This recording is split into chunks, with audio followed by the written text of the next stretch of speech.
The World Peace Dome at Loni was the venue for the 4th National Conference on Media and Journalism on Peace Dialogue and Inclusivity, organized by MIT World Peace University through the School of Media and Communication. This unique and exciting conference also witnessed a session on documenting the past, the present, and the future, chaired by Dr Mukesh Sharma, the CEO of Vishwashanti Darshan and the former Additional Director General of Doordarshan. The participants of the session included K.S. Shridhar, Director Films Division Mumbai, Miriam Chandy Menacherry, the founder of Filament Pictures, documentary filmmaker Farah Katun, and Shilpi Gulati, the Assistant Professor, TISS Mumbai. What role social media in that context can play, apart from making documentaries which can be positive, which can help people? But again, as she said, that news today is a fast food, and the kids are interested more in fast foods than a regular food which you normally eat at home. So how does we sort of balance between the fast food and the regular food so that they should have a, because they want immediate gains. That's why I say immediacy has become the mantra today. Like I said, internet and social media internet has been there for a while, but social media and the way it's become a part of our lives is very recent. It's 5 years, 6 years, maybe a little more than that. We are still coming to terms with it. We are still trying to grapple with it. We're also seeing the positives and the negatives with it. But speaking from the point of view of filmmaking, one of the things that I find that has a lot of potential in the social media space is the very fact that, and before that, the cell phone filmmaking that we talk about, at some point filmmaking, especially working with celluloid, was really concentrated on a few hands. Handful of people could dream to be filmmakers. Of course, there was shift over a period of time historically. Many of us sort of walked in and said, we have something to say about the world we live in.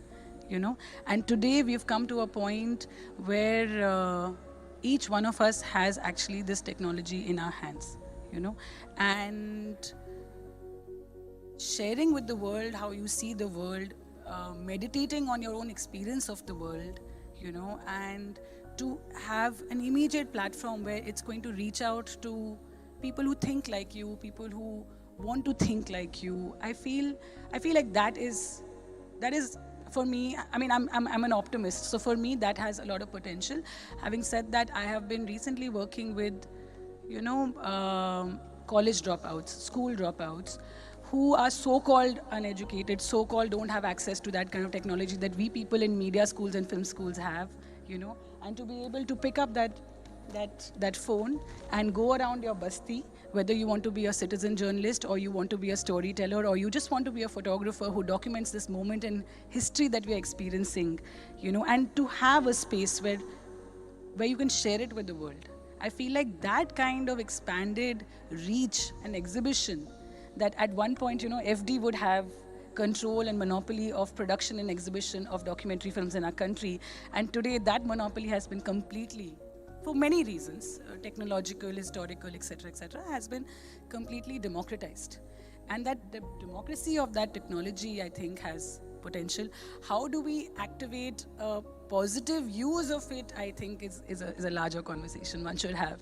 Now, FD, recently we have heard that FD has come under FD, NFAI, National Film Archive, Children's Film Society, and others have come under one umbrella, which is NFDC. NFDC, which itself was a white elephant for the government. So how do you think FD is going to continue to what they were doing now? Is there any going to be change in the policy, or you are given the freedom to make films? Because a lot of young filmmakers tomorrow, they need a state support. They need funding. As a DG, I knew that I'm supposed to ensure that this public money goes to the right filmmaker who is a budding filmmaker coming from various institutes. So is there any, because I would like you to tell them if there is any policy coming up or whatever little idea you have about it. FD has been producing documentaries in India right from independence. Okay, and since then itself, FD had these opportunities for outsiders to make films funded by FD, and if they have an interesting idea. So even now, even after the merger, NFDC will be continuing with the same activities that were existing with FD, with NFA, and with Children's Film Society and everything. So the activities haven't stopped. only the merger has happened within the organizations. Okay, and even now, if just yesterday, they had a call for proposals for new filmmakers, for documentary filmmakers, and the call for proposals have been closed yesterday. So if anybody, any filmmaker, any person, not just filmmaker, any person who is interested to tell a story, he can submit his films whenever the call for proposals come online, and it goes through a process of approvals, and it will be approved if it is really interesting. So because there was a lot of confusion among the students now that a films division is merged, so there won't be any further funding and all. So I think he has made it clear. And apart from this, yeah, you want to add something? I would like to add to it. There is also a section called new filmmakers. So it's not just for experienced filmmakers. So if you are a new filmmaker, even for that they have a funding. So even if you're just out of college and you have a great idea, so you can apply for that. Okay, how many of you have heard about PSBT? Public Service Broadcasting Trust. Rajiv Mehrotra, he is heading it. He does a lot of funding for innovative ideas, and most of his films have got national award, most of the directors. Of course, how they fund and all that is a different thing, but there is another channel open for you tomorrow when you take it up. Okay, coming back to, this is today's paper. Most of you are again reading a paper either digitally or may not be reading. But there is an interesting news today. This is, I'm taking up from my last question about the social media and how are we going to handle this. I'm just reading a little thing. The local police here has arrested 39 people in the last 5 months for posting images of weapons on social media. Said officials, adding that social media reels brandishing dangerous weapons, status messages issuing threats to rivals, gang of miscreants claiming dominance in an area, though online posts have been on the radar. This is another area which is coming up. How are we going to face it? How are you going to, there's a lot of conflict is happening around. So you as a filmmaker, what do you think? Can you draw a bigger line than this? Or if a parallel line, so that this line is not only showing, the other line is also coming up? Yeah, I think this is the biggest debate of our time, the dichotomy. A technology is never bad in itself. A technology is, as Shilpi said, democratizing a certain space and allowing people to put their reality out and build these bridges. But on the other hand, it's a fake news culture, or like where you are using fragments of imagery for misinformation.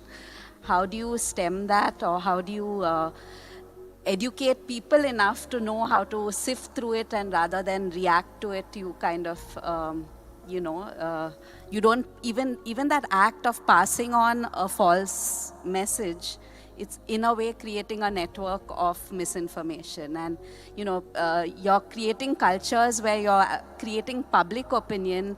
Elections are lost and won based on misinformation campaigns now. So it's something, and on the other hand, if I had to put in contrast, something that's so controlled like a news environment, where are the field reports? I no longer see field reports. I do not see grassroots reporting. So AC hall with anchors screaming on top of their heads to get TRPs, is that actually informing the public? So it's like these multiple realities that are coexisting, and I don't think I have a ready-made answer to this. As a filmmaker, my job is to build a nuanced understanding of a certain reality so people can engage in a way that I'm not just telling them what to think, but they can engage with the film itself in a way that they take away something that is real. But as I understand from this, sometimes I feel, are we in minority because the violence or the disruption is happening so much that they have tend to taken over whatever the good work is happening. It is somewhere being. So how do we? That is the big problem. What's a challenge for us? How do you guys tomorrow when you take up your field? How will you be able to help us? Okay, coming back to again a newspaper report yesterday. It was again an interesting report on media. And if you're a media student, I'm sure you must have read it. It says that, okay, before that again, ma'am, can you tell me a difference between public service broadcasting and a commercial broadcasting? Public service broadcasting, in terms of PSBT. Public service broadcasting, anything to do with, empowering people, Yeah. That information, empower education. Right. Both these, commissioning films and also public broadcasting, both these helps filmmakers to tell their story, but at times, sometimes it gets, how do I say, I don't know what. Yeah. So it gets filtered. So that's where the problem lies. And what happens as independent filmmaker, we always face this. If there is a production house or let's say a broadcasting channel that is going to broadcast our work, we are conscious about what are they aligned with and what are their vision, what they want to do. So our work is getting filtered in some sense if we are putting it for public or broadcasting it somewhere. And same happens with any other commissioning people also, and everybody has their own sort of decorum to work with their funding and Farah, all. what I was saying is, maybe I have not understood. I'm not asking about commissioning part. I'm saying commercial. Now the commercial broadcasting, there was, just for the information of all of you, there has been only one channel over the years, so many years. Your dad and mom has been watching it, the Doordarshan, right? It was a public service broadcaster. The job of a public service broadcaster was always to ensure that it reaches the citizens of this country.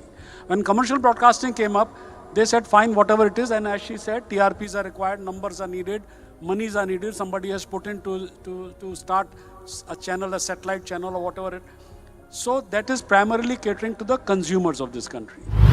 One of the issues with what has happened with the merger is the very fact that many different units under the government, including FD, DFF, CFSI, the one that makes the films for children, all of these units that were meant for public service and catering to the interest of the citizens have been merged under NFDC, which we must remember is a corporation, which almost 8 years back was declared, actually, it had to be disinvested from.